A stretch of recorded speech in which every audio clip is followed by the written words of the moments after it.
Hey Neppers, it's me, Wild Neptune. Quick little video here. Hope you all enjoying the hunt event going on right now. Before we get into what the video is going to be sure to like, comment, and subscribe. Catch me at Twitch at twitch.tv/WildNeptune. Thank you for all the recent support, and let's get started. Today's video is about the Unknown Slate. It is the prime target when you're doing normal arena in Epic 7. It is available once per season, and you must buy it the season that is available. It costs 1,000 glory crests. These are the weekly crests that you get based on your ranking at the end of each season, and you also need 2,700 conquest points, and these are the points that you get for doing arena attacks and, well, winning. Now, if you're wondering what the slate does, it allows you to imprint a 5-star hero of your choice. And this video, we'll be going over one of the best heroes to imprint. Also, if you need to check how many crests you're going to get each week, go to Arena Info, go to League Info, and it tells you right here. Now, if I'm not mistaken, Arena seasons last for 12 weeks, if I'm pretty sure about that. So, at 12 weeks, you don't really have an excuse to not get the slate. You might have to wait the entire season to do it, but it is possible for just about everybody to do as long as you're doing your fights. And if you're wondering how to self-imprint a hero, well, if you go to the Transmit Stone shop right here in the store, you can buy this Ego fragment one time, once a week, for 12 Transmit Stones. The silver ones, which look green to me, but now, I don't buy these every week. I'd like to have about 2 on me at any given time, just in case. Because Transmit Stones, they are relatively valuable for things like the chest, artifact charms, and the like. So, if you don't have that many, you probably want to be a little more frugal with them. But if you have a lot of them, buy a few of them, because who knows, you may need to self-imprint a handful of units pretty quickly. Something you'll want to keep in mind is that the first imprint is the most important one. And what do we mean by that? Well, let's look on Yuna here. And by the way, if you are looking for Yuna imprints, well, those can be found in the Book of Memories for the cost of 900 Sky Stones. There's a side story in there that you can buy that does have her imprints in them. I wouldn't recommend doing this right now because she's not that great right now, but if you really like Yuna and you like using her, well, the option is there. So you don't want to use a slate on her, but let's look at her imprint here, and you see her concentration is attack percentage, and the first one gives her 6%, and every other one after that gives her 3 more attack. Now, this is true for every hero, I believe, where the first imprint will always give them double every other one after that. So if you have 2 heroes that are using a lot, about the same amount, one of them is imprinted and one of them is not, well, you probably want to imprint the one that's not imprinted. Of course, there is going to be situations where you use a hero a whole lot more than maybe other heroes, and it's more valuable to imprint that one, even if it already has an imprint. Keep in mind too, you should probably only imprint heroes that you intend to use for PvP. Most of the time, it is just too valuable to have the slate, which again is roughly only 3 times a year. Something like, I think they've given us like an extra one occasionally. I'm not really counting those, but this is a rare item that you should use with the utmost care. So one of the first things to be looking at when you want to imprint a hero, and remember, it is only a 5-star hero, is going to be limited and collab heroes. This is because you can only pull these heroes when the banner is up, and they also don't have alternative forms that you can summon when they're not around to imprint them with that. So, and remember too, just because they're limited doesn't mean that the imprint is really worth using the slate on. We will get into that a little bit later, but for the most part, the PvP-centric ones, such as Rem, Rimuru, in the past things like Diane, also like things like Emilia and so on, are decent considerations for using your slate. And as we get into more of the types of stats you can get from the imprint and which one's the most important, you'll be able to narrow this down even more.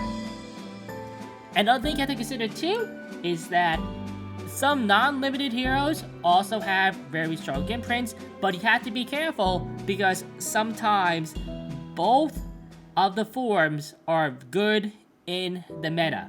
So take a hero like, well, Fire Ravi here, who is a good hero right now in PvP, and she has a decent imprint with her defense percentage as her concentration. However, it is basically thought that Apoc Ravi, her Moonlight counterpart, is the best hero in PvP right now. So you're probably going to want to imprint her before Fire Ravi.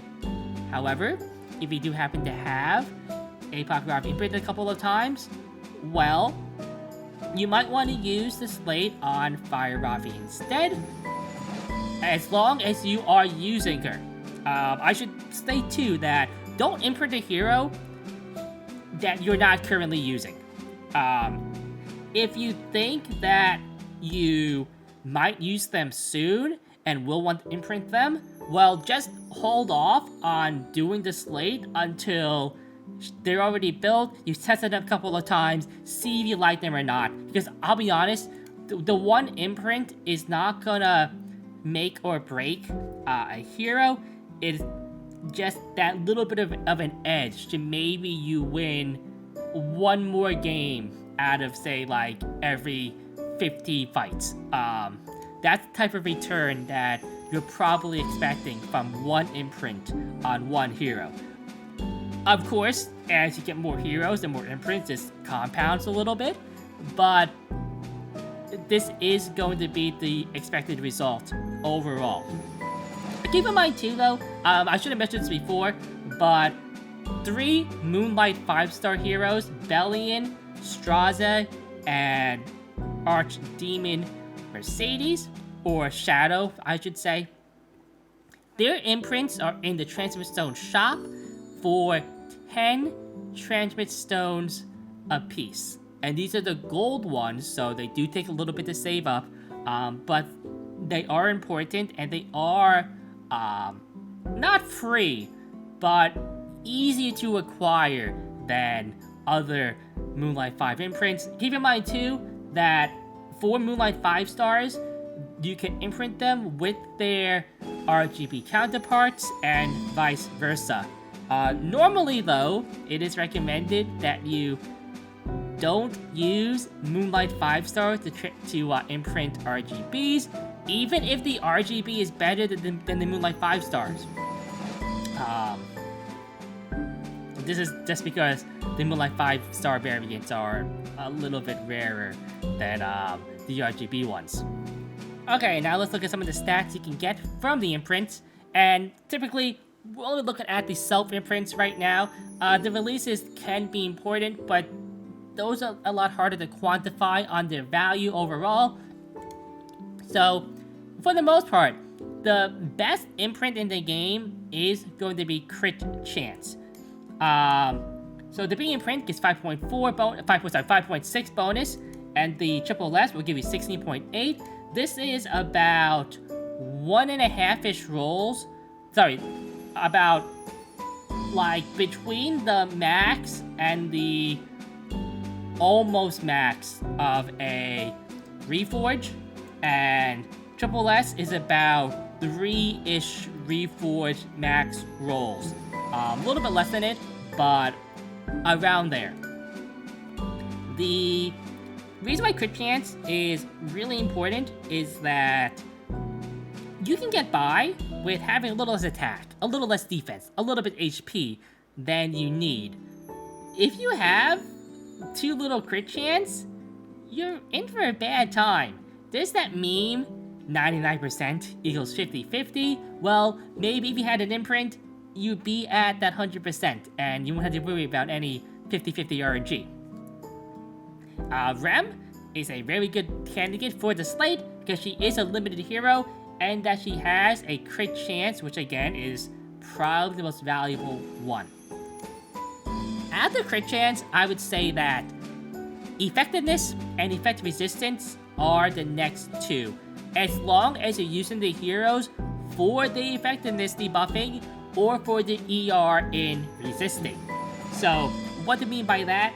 Well, let's take another hero here, like Fairy Tale Tenebria, who is also a limited hero, and if you're watching this when it's freshly out, she is being rerun fairly soon, so you will have a chance at getting her, but her imprint is effectiveness, and effectiveness and ER both have, I believe, the highest value out of any stat, because it gives you a lot. B at 9% is a one maxed Reforged roll, and Triple S at 27 is 3 maxed Reforged rolls. Effectiveness and ER are really important for the imprints because you want to land those debuffs, and you want to land them quickly before the opponent can set up or just kill you before you have your chance to take your advantage. And with all of the high ER units and cleanses coming out to counter things like Fairy Tale, well, you're going to want to have some effectiveness on her. Another hero that also has high effectiveness that is a limited hero is Cerise.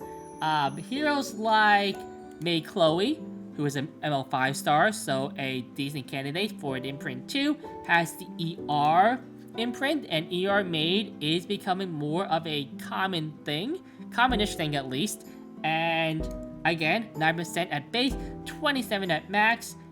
This is going to be very strong to, well, resist those things like those AOLs you might be seeing around, so May Chloe is another prime candidate for your slate.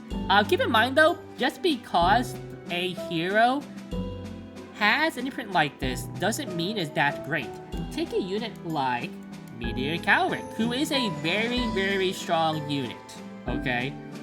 But his imprint is ER, and before his buff, this is actually needed on him. But since his buff, it's not really that relevant. You're never going to build ER on him anymore, at least not at the moment. With his current builds typically run no ER at all, and getting that extra, even that extra 27%, usually isn't that meaningful most of the time. For the remaining 3 self-imprints, which are HP percentage, attack percentage, and defense percentage, there is currently no 5-star that has a speed self-imprint in the game, and there probably never will be. However, let's take a look at Briar Witch Iseria, who has an attack percentage imprint, and the attack, defense, and HP ones will always start at 6% and end at 18. So this is 1 mid-roll on an 85, and these are 3 mid-rolls on an 85. So not as much stat by stat value as the crit chance or the ER/effectiveness ones, but still decent value overall. And the reason why we're looking at a unit like Viseria is because she has extra synergy with her self-imprint in that she does bonus damage based on her attack after she crits the enemy, which is very nice. Same thing for units like, if I could find her here, Senya, who also gets a bonus on her skill set based on her attack, which is her imprint. So if you do plan on using her a lot, or do use her a lot, something you might want to consider. Units like Crow, who depend on proportional HP lost, really wants more and more HP to empower that horse. So other things you do want to consider when you are building heroes with the imprint. And don't always take things like the unit has HP scaling, so you want to definitely give them an imprint to boost their damage. Like, let's try to Crow. Yes, he has HP scaling. However, I would say that he benefits from his HP a lot less than Blue Crow does. However, a unit like Fallen Cecilia, who also has HP scaling, but also has an even bigger benefit too, in that her barrier is also based on her own HP, is a consideration too that you will want to maybe give it a slate for that alone. Outside of those situations though, I would say that typically attack, HP, and defense have about the same value as far as the imprints go. For me, I would argue that the order would be HP, then attack, then defense in that order. But depending on your playstyle and the units that you use, it could be different for you. So I'm a more standard bruiser type player, but an offensive aggro type player might value attack percentage more. Also, something to keep in mind too, and I'm going to bring up this unit specifically, is Green Vildred, who has a speed release as his imprint, and not so much anymore, but in the past, people have pointed to this as being very valuable, and it can be. If you have it at Triple S, you have to remember that there are a lot of speed imprints releases in the game, and until you get Vildred or Triple S, those speed imprints are actually better. And in fact, there are a couple of 14 speed imprints for 2 units, which is really all you need, that, well, are a lot easier to acquire than Green Vildred. I would say the Green Vildred imprint release is a trap. It is not worth going for, and if you do go for it, you're probably a whale, and you don't have to watch this video. Like, let's be honest here. So keep in mind too, if you are aiming for specifically a release, that is going to be a very high investment, because releases do have to be at relatively high imprint numbers in order to get their value. But typically, if you want to know what the better releases are, in my opinion, they are speed, obviously, for those speed players. After that, things like ER is really nice. And then after that, it's just kind of a bonus. Like, sometimes you don't really need the self-imprint in some fights, or the release might be a little more valuable overall. So if I think that maybe I'm in a fight where I need more ER, I have the belly in here, and I can swap through this ER to sacrifice some long-term sustainability in her HP for some immediate value with the ER. And that's what you're really considering when you're swapping that. If you're wondering, you can swap your imprint in World Arena after the draft phase in the battle planning situation in the middle by clicking the imprint before you hit ready up. So it is valuable in World Arena because, yes, you can swap it on the fly. But that is really all we have for this video. I hope you enjoyed it. Hope you learned a little bit about the imprints and everything there is. If you have any questions, just drop by the stream, of course. I'm Wild Neptune. It's been a good one. Nep out.